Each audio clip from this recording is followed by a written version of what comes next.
जब रवि का पुष्य योग पड़े, रवि पुष्य नक्षत्र हो, रवि का पुष्य योग पड़े, उस समय सरस्वती कहती है भोलेनाथ ऐसी कृपा करिए। शंकर भगवान कहते हैं क्या मांगना है मांगो। ब्रह्माणी कहती है भोलेनाथ करुणा करो, जो भी किसी भी रूप में एक पान के पत्ते के ऊपर, मात्र पान जानते हो, वो खाने वाला जो पान खाता है उसका पत्ता, पान के पत्ते के ऊपर जो चंदन से शंकर के नाम, पार्वती का नाम और ब्रह्माणी सरस्वती का नाम लेकर शिव को समर्पित कर दे, महाराज उसकी भी तिथि बताइए, बड़ी सुंदर है।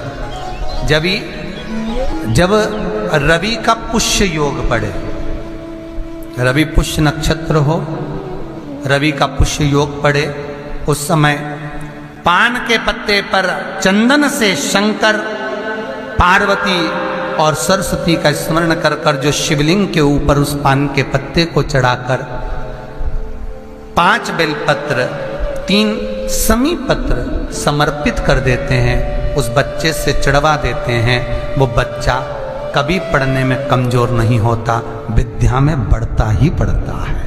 पलटकर माँ बाप को देखना ही नहीं पड़ेगा बच्चे को, कभी भी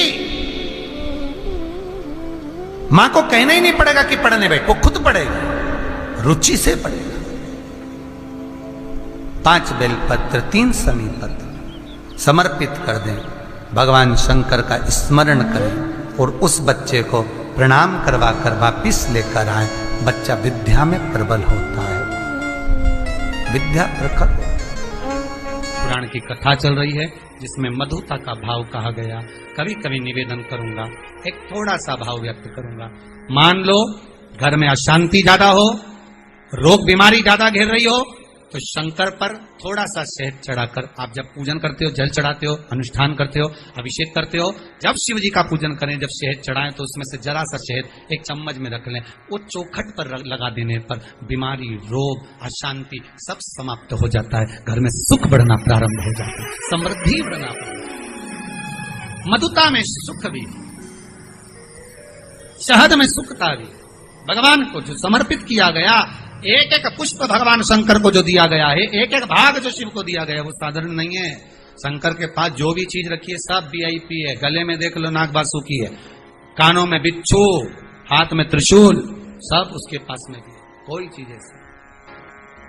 भगवान शिव को जो हम समर्पित कर रहे हैं मधु, तो वो किस चीज के लिए समर्पित होता है? 4 चीजें हैं भगवान शंकर को मधु क्यों चढ़ाया जाता है। पहला, रोग के निवारण के लिए। दूसरा, शरीर की जो नाड़ियां हैं जो चोक हो जाती हैं, ब्लड को रोक देती हैं जाने के लिए, उसके लिए भी शिव को शहद चढ़ाया जाता है। तीसरा, नयनों को शिव के चरणारविंद में स्थिर करने के लिए, नयन रोग का निवारण करने के लिए भी शिव को शहद चढ़ाया जाता है। चौथा,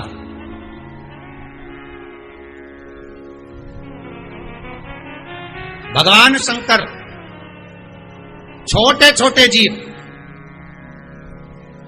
जो शिव से दूर नहीं है, कंकर से जो चिपके हुए हैं, जो कहीं जा नहीं सकते, उनको कोई पूछता नहीं, सब उनके विपरीत हैं। शिव उनको अपने करीब में लाकर पूरी सृष्टि का संचार करने के लिए, अपने नजदीक लाने के लिए, शंकर उस सृष्टि खंड को अपने आनंद सुख में लेने के लिए उस शहद का पूर्ण अभिषेक, शहद मधु इसलिए संपूर्ण विश्व कल्याण के लिए। अकाल मृत्यु वो मरे, जो काम करे चंडाल का, काल उसका क्या बिगाड़े, जो भक्त हो महा। रविवार को अगर लोटा भरकर शिव को समर्पित करा जाता है तो घर में तेज लक्ष्मी प्राप्त होती है, सोमवार के दिन भगवान शंकर को अगर जल चढ़ाया जाता है तो हमारे घर में शीतलता का अनुभव होता है। मंगलवार को अगर शिव जी के मंदिर में, शंकर के मंदिर में जाकर 1 लोटा पानी चढ़ाया जाता है तो हमारे कार्य में उन्नति होती है। बुधवार के दिन अगर शंकर पर 1 लोटा पानी चढ़ाया जाता है तो जिन लड़कियों का विवाह नहीं हो रहा, जिन बच्चों का विवाह नहीं हो रहा, उन बच्चों के भी विवाह हो जाते हैं हमारा। गुरुवार के दिन अगर शिव जी के मंदिर में पानी चढ़ाया जाए, जल चढ़ाया जाए तो घर में विद्वत्ता का अनुभव होता है हमारा, बच्चे पढ़ने में प्रखर होते हैं महाराज। शुक्रवार के दिन अगर शंकर के मंदिर में जल चढ़ाया जाए तो नारी का अखंड सौभाग्य होता है महाराज। शनिवार के दिन अगर शिव की आराधना करी जाए, शनिवार के दिन अगर शंकर को जल चढ़ाया जाए तो जिंदगी में व्यक्ति की शिव पंचायत में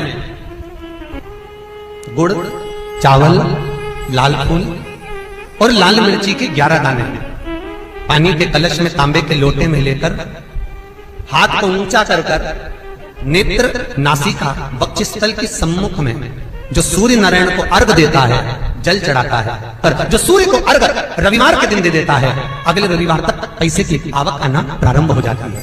जो आज तक फोन नहीं उठाता वो फोन उठाना चालू कर देगा। दुर्वासा जी से पूछते हैं, इसको कहां लेकर जाऊं, मेरी पत्नी को कहां ले जाऊं, ये दरिद्रता जाए तो जाए कहां, इस दरिद्रता को कहां लेकर जाऊं, कहां रखूं इसको। इतने में दुर्वासा जी ने कहा, सुन दुस्साह मुनि, अपनी पत्नी दरिद्रता को अगर कहीं लेकर जाना है तो जो नारी, जो स्त्री शाम के समय पर चोटी करती हो, झाड़ू लगाती हो, या जो स्त्री दोपहर में सोती हो, उसके घर में इस दरिद्रता को लेके प्रवेश कर जाना।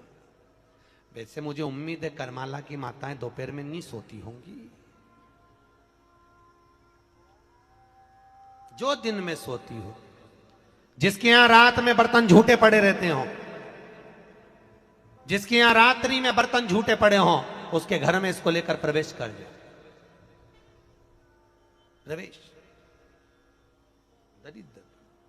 महाराज भगवान विष्णु ने दरिद्रता देवी को देखकर कहा, अरे ओ दरिद्रता देवी, लक्ष्मी जी की बड़ी बहन ज्येष्ठा, आप पीपल के वृक्ष के नीचे बैठी हो, इस पीपल के पेड़ के नीचे हम लक्ष्मी जी के साथ शनिवार के दिन आपसे मिलने के लिए आए हैं। शनिवार के दिन जो पीपल के वृक्ष के नीचे दिया लगाएगा, उसके घर में कभी संपदा की कमी नहीं होगी। सारे दिन पीपल के वृक्ष के नीचे हमारा निवास होगा। इतने में दरिद्रता खड़ी होकर बोली, रे नारायण, तुमने अपने मन की बात कह दी कि 7 दिन तुम्हारे होंगे, ऐसा नहीं हो सकता, इसमें 1 दिन मेरा हो। तो भगवान विष्णु ने कहा, कौन सा दिन? दरिद्रता कहती है, रविवार के दिन इस पीपल के पेड़ के नीचे मैं नृत्य करूंगी, और अगर पीपल के वृक्ष के नीचे रविवार के दिन जो परिक्रमा करेगा या पीपल के पेड़ के नीचे आएगा, उसके साथ में उसके घर में प्रवेश करूंगी। इसलिए हमारे हिंदू धर्म में रविवार के दिन पीपल के पेड़ के नीचे नहीं जाया जाता, पीपल की पूजन नहीं करी जाती, पीपल की परिक्रमा नहीं करी जाती। कौन से दिन? जम के बोलो जरा, रविवार। और जिसके यहाँ दीवाल पे पीपल लग जाता है, या कहीं पीपल का पेड़ लग गया अपने दीवाल पर, घर में कहीं पर भी, तो पीपल निकालने का भी नियम है। अगर आप दीवाल में से पीपल निकालोगे तो बार बार काटोगे, बार बार लग जाएगा, फिर काटोगे फिर लग जाएगा, फिर निकालोगे फिर लग जाएगा। दीवाल में पीपल लगता ही रहता है। अगर दीवाल के पीपल को निकालना है तो नींबू और मिर्ची, इन दोनों को 3 घंटे पहले पीपल के पेड़ के नीचे रख दीजिए, और रखने के बाद में फिर पीपल को रविवार के दिन उखाड़कर कहीं दूसरी जगह लगा दीजिए। उसके बाद कभी दीवाल में पीपल नहीं